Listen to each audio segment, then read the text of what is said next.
Halo Sobat Yelindo, senang sekali hari ini kita bisa kembali lagi bersama saya Bella dalam podcast Stikom Yelindo Kupang, program Ngobrol Bareng MUPI, mahasiswa unggul pemberi inspirasi. Nah, Sahabat Yelindo, langsung saja pagi ini kita sudah kedatangan tamu yang spesial. Spesial. Oke, di samping saya sudah ada Kak Reno. Halo Kak Reno. Yo, hai Kak Bella. Oke, senang sekali hari ini bisa bergabung ngobrol bersama kami di podcast Uyelindo Podcast. Mungkin sedikit perkenalan dari Kak Reno buat sahabat-sahabat Uyelindo yang di rumah belum pada kenal siapa sih. Mungkin nama lengkapnya, gitu. Ambil jurusan apa di Stikom Uyelindo Kupang. Oke, boleh. Di sini nama saya Reno Kore, biasa dipanggil Reno.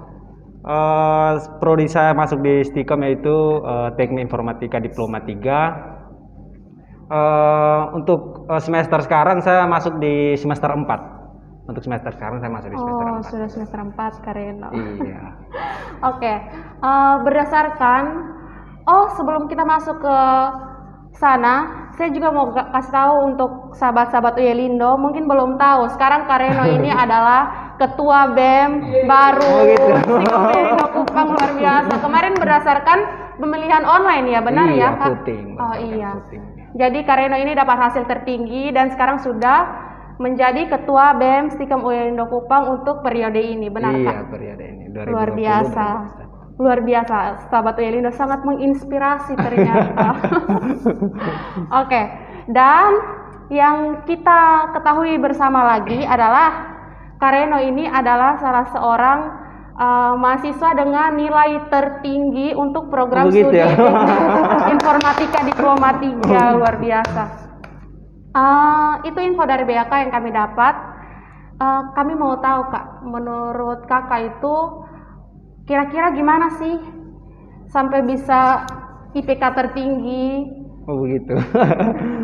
Oke, Kak Bella, terima kasih. Ini saya jawab ya, Kak Bella? Iya. Oke, silakan dijawab. Bebas. Oke, Kak Bella, terima kasih. Menurut saya kalau semua orang itu pintar, begitu. Semua orang pintar.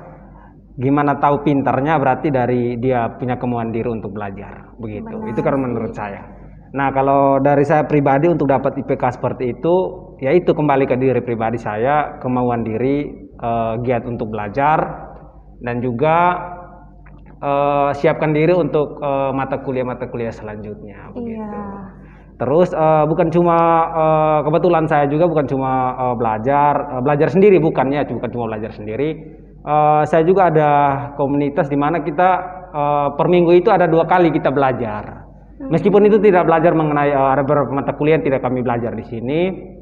Nah, dari situ saya tahu bahwa dari mata kuliah yang saya tidak gabung di komunitas itu, saya bisa belajar sendiri. Nah, ditambah lagi dengan komunitas, menurut saya itu ilmu yang cukup lah untuk bisa mencapai IPK saat ini. Oh iya Kak, jadi Kakak ikut komunitas juga, jadi ada pendidikan formal, ada juga non formal begitu, atau iya, itu betul. Komunitasnya di luar kampus? Kalau komunitas di luar kampus. Saya di luar kampus kalau komunitas. Itu komunitasnya kebetulan yang pendirinya dari Undana, Kakak Alen namanya. Ini minta maaf ya saya browsing sedikit. Namanya Kakak Alen, dia ambilnya di sini sarjana matematika. Cuman komunitas itu berhubung dengan pemrograman juga, dan itu semua pemrograman diajarkan, tetapi belum juga masuk Android. Makanya saya bilang ke sini, kebetulan saya dapat Android, berarti komplit lah menurut saya. Kebetulan di sini juga teknik informatika, seperti itu. Iya. Terus waktu masuk di Stikom ambil teknik informatika, kenapa lebih pilih teknik informatika D3 daripada S1? Oh begitu. Kalau soalnya kalau kita ya ini pertanyaan teknik informatika ini S1, terus Kakak ambil teknik D3 teknik informatika D3 itu kira-kira alasannya apa? Oh begitu. Kemarin sebelum saya masuk ke sini, saya juga ada tanya beberapa dosen di sini ya. Ini pertanyaan yang sama tempo hari kayak Ibu Erna tanya saya juga begitu. Makanya saya pernah konsul sama beberapa dosen di sini. Saya pernah konsul sama Pak Payung juga. Terus Pak Boy juga saya pernah konsul juga.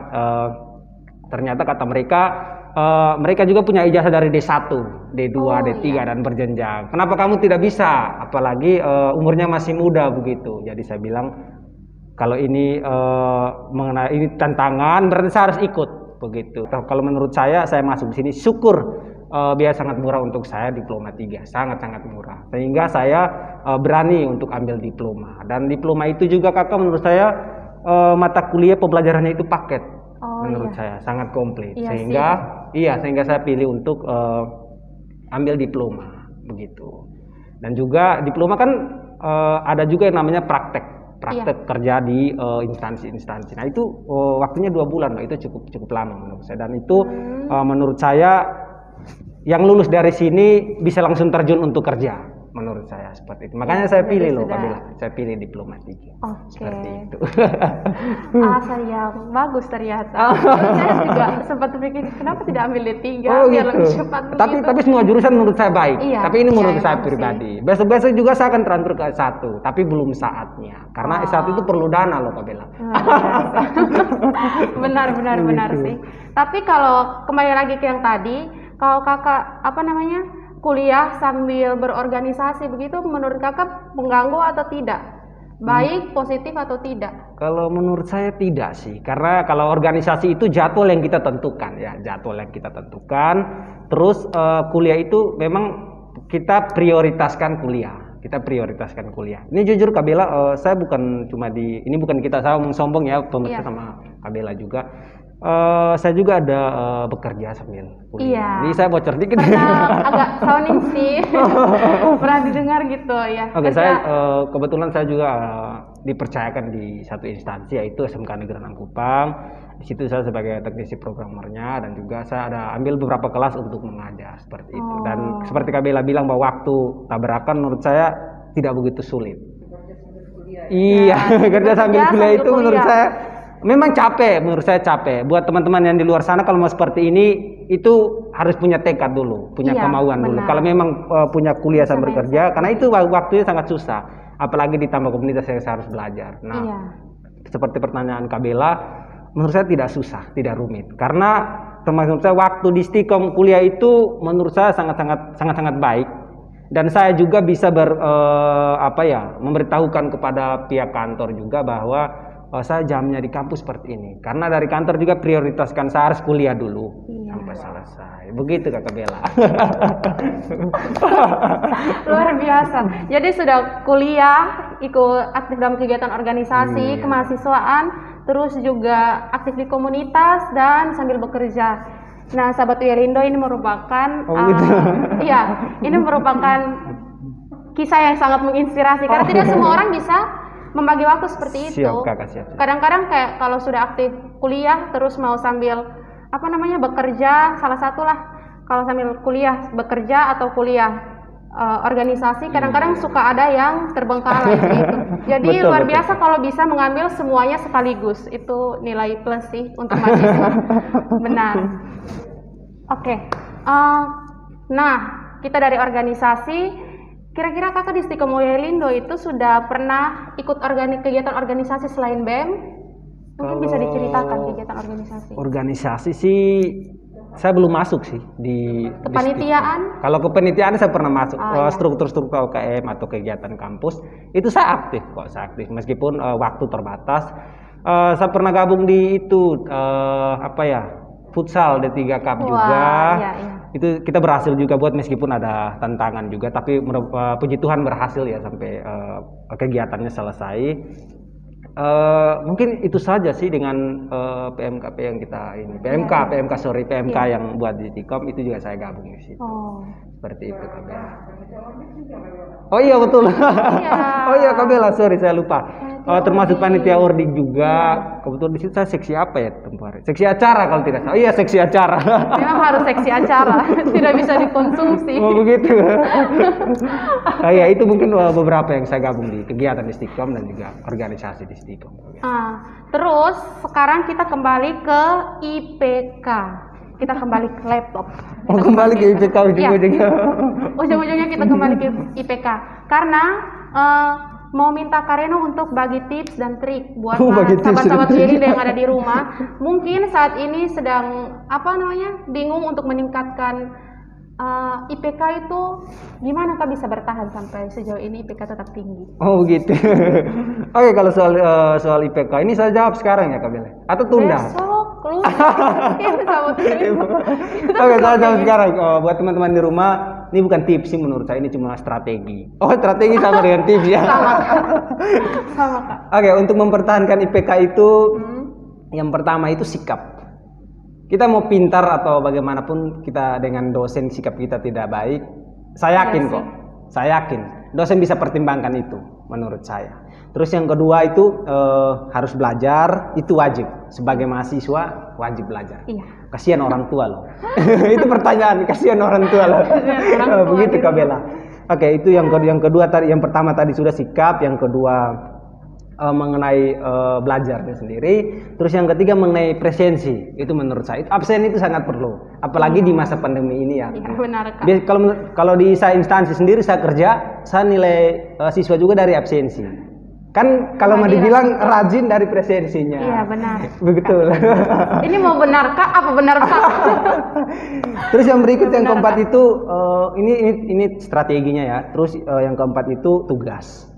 Tugas itu sangat penting karena bobot di Stikom itu bobot tugas sama bobot tugas itu sangat besar, sangat dengan presensi itu lumayan besar. Terus yang kelima itu ada UTS sama UAS. Itu wajib ikut Kakak. Iya. Nah, wajib. itu wajib ikut. Hukumnya. Itu wajib hukumnya. Betul. Karena UTS dengan UAS kalau tidak ikut ya itu bobotnya besar. Kalau tidak salah Stikom yang saya tahu itu bobotnya 30 kalau tidak salah. Itu UTS sama UAS. Jadi kalau tidak ikut sayang kan. Itu anggap saja nilainya B loh. Iya, salah satu itu tidak ikut nilainya B begitu. Karena ya, mending kalau B kalau tidak lulus.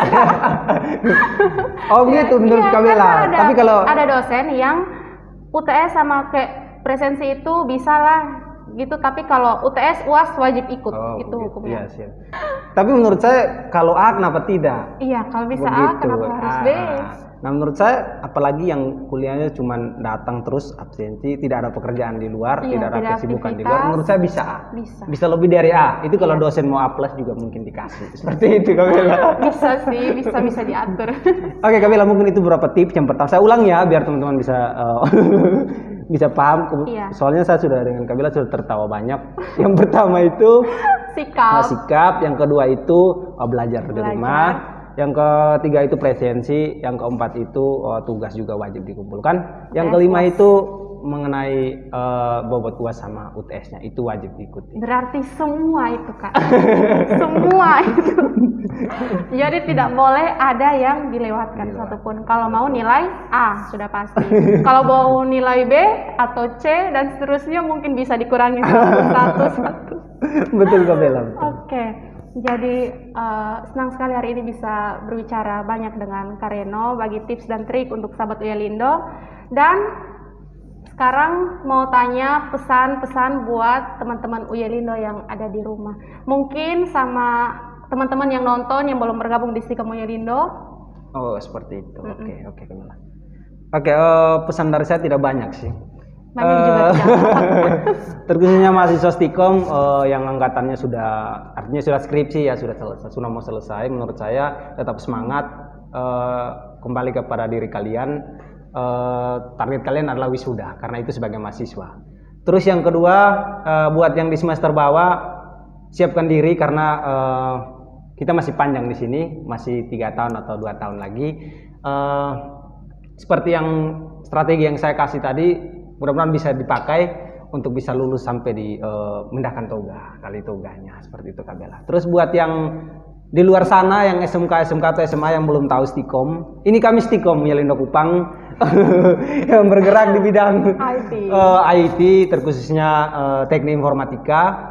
Yang mau gabung silakan. Menurut saya pembelajaran di sini sangat baik dan sangat berguna bagi kehidupan kalian ke depannya. Iya, karena kita tahu bersama juga IT ini peluang kerjanya itu besar ya Kak, bisa di berbagai aspek, bisa di pemerintahan, bisa di kesehatan, di apapun deh bisa. Jadi memang tidak salah kalau kita ambil jurusan informatika. Tapi di Stikom ULIndo ada juga sistem informasi gitu. Iya, sama saja. Kan ujung-ujung ke komputer juga kan Kak Bella. Oh iya, kalau Kak Bella singgung soal sistem informasi betul ada, cuman kalau menurut saya semuanya berhubung ke komputer, ujung-ujungnya ke dunia IT. Karena kan memang orang bisa IT teknik harus bisa menganalisa dulu. Iya, orang-orang analisa. Kemarin di episode sebelumnya sudah mengundang orang-orang dari sistem informasi. Terus Itu episode kedua. Episode pertama itu dari Teknik Informatika Strata 1 dan hari ini dari Kareno Teknik Informatika Diploma 3. Dan luar biasa, hari ini kita sudah berbincang sangat banyak. Kita sudah mengenal Kareno lebih jauh dan sangat jauh. Jadi sangat menginspirasi untuk sahabat Yelindo. Iya, ini sangat berguna untuk sahabat Yelindo yang ada di rumah. Iya, gitu. Oke, terima kasih Kak untuk waktu. Yo. Sekarang sudah berbincang sudah sekitar beberapa 30 menit ya. Iya. Oke, sama-sama Kak Bella. Terima kasih juga teman-teman semua di rumah. Saya kembalikan ke Kak Bella.